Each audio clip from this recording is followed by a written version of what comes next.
नमस्कार विद्यार्थियों, इस वीडियो में हम बहुत ही आसान तरीके से रूट वाली संख्याओं का जोड़, रूट वाली संख्याओं का घटाव, रूट वाली संख्याओं का गुणा और रूट वाली संख्याओं का भाग सीखेंगे। तो विद्यार्थियों, सबसे पहले हम रूट वाली संख्याओं का जोड़ सीखेंगे। तो विद्यार्थियों, यहाँ पर हमारी रूट वाली संख्याओं के जोड़ के सवाल दिए हुए हैं, इनको हम हल कर लेते हैं।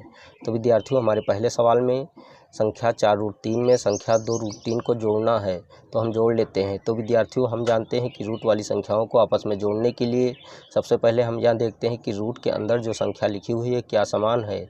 तो हम देखते हैं कि यहाँ पर पहली जो रूट वाली संख्या है, रूट के अंदर संख्या 3 है, और यहाँ पर भी देखते हैं कि जो दूसरी रूट वाली संख्या है, इसमें भी रूट के अंदर संख्या 3 है, अर्थात संख्याएं दोनों में समान है। तो हम इन दोनों संख्याओं को आपस में जोड़ सकते हैं। तो विद्यार्थियों, यहाँ पर हम देखते हैं कि √3 4 है, और यहाँ पर देखते हैं कि √3 2 है।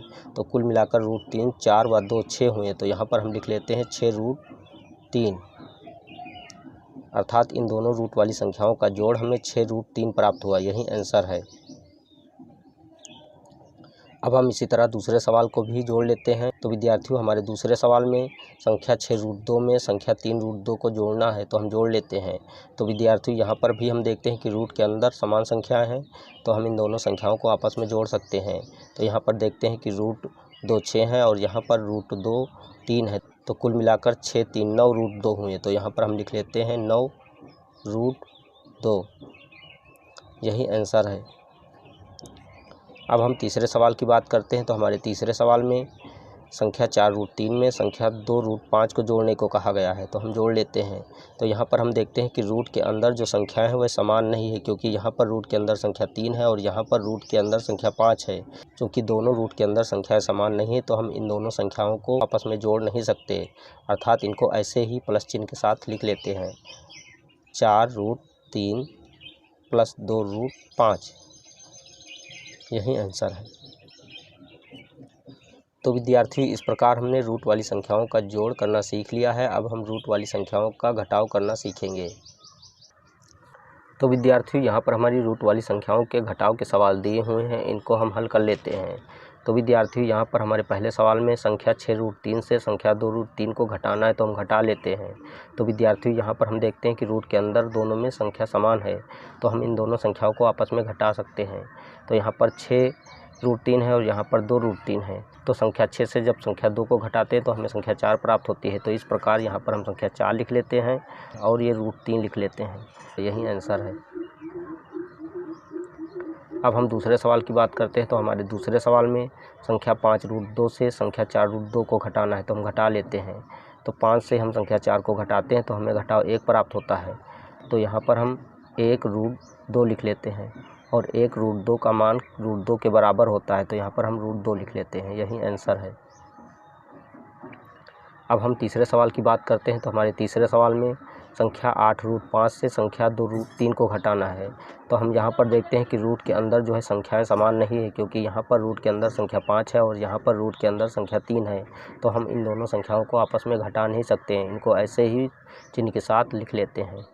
8√5 - 2√3, यही आंसर है। तो विद्यार्थियों, इस प्रकार हमने बहुत ही आसान तरीके से रूट वाली संख्याओं का घटाव सीख लिया है। अब हम रूट वाली संख्याओं का गुणा सीखेंगे। तो विद्यार्थियों, यहाँ पर हमारी रूट वाली संख्याओं के गुणा के सवाल दिए हुए हैं, इनको हम हल कर लेते हैं। हमारे पहले सवाल में संख्या √3 को संख्या √3 से गुणा करने को कहा गया है, तो हम गुणा कर लेते हैं। तो यहाँ पर हम रूट का चिन्ह लगा देते हैं और रूट के अंदर जो संख्याएँ लिखी हुई हैं उनको गुणे के रूप में लिख लेते हैं।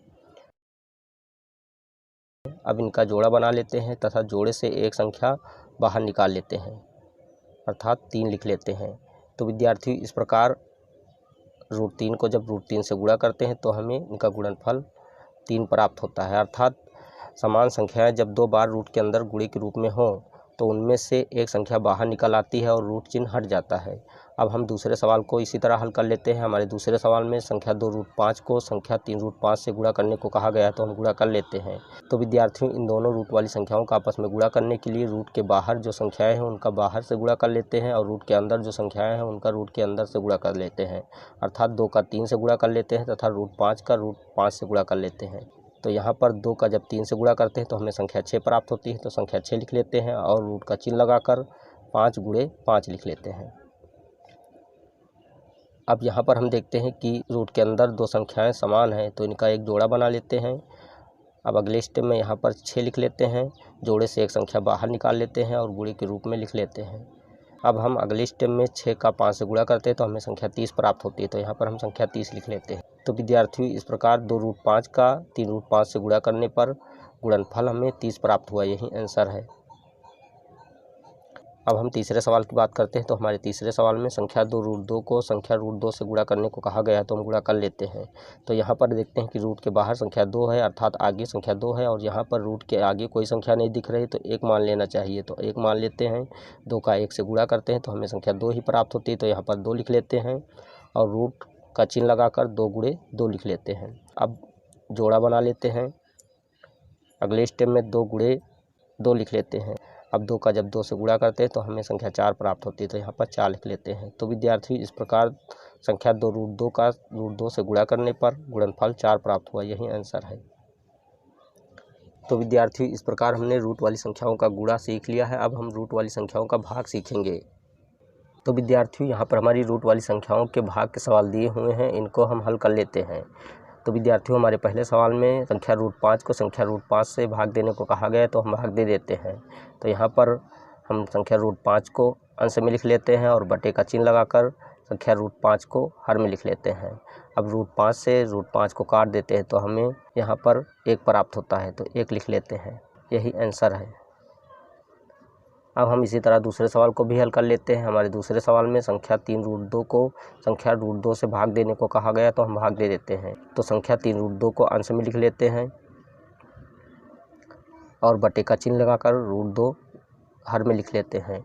अब √2 से √2 को काट देते हैं तो यहाँ पर हमें भागफल 3 प्राप्त हो जाता है, यही आंसर है। अब हम तीसरे सवाल की बात करते हैं। तो हमारे तीसरे सवाल में संख्या 4√2 को संख्या 4√5 से भाग देने को कहा गया है, तो हम भाग दे देते हैं। तो अंश में 4√2 लिख लेते हैं और बटे का चिन्ह लगाकर हर में 4√5 लिख लेते हैं।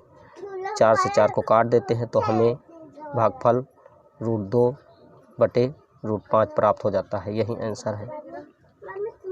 तो विद्यार्थियों, इस प्रकार हमने बहुत ही आसान तरीके से रूट वाली संख्याओं का जोड़, घटाव, गुणा एवं भाग करना सीख लिया है। अगर आपको हमारी वीडियो अच्छी लगी तो हमारी वीडियो को एक लाइक दीजिए तथा चैनल को सब्सक्राइब कीजिए और बेल आइकन को प्रेस कीजिए ताकि आने वाली ऐसी हर वीडियो का नोटिफिकेशन आपको मिलता रहे। जय हिंद।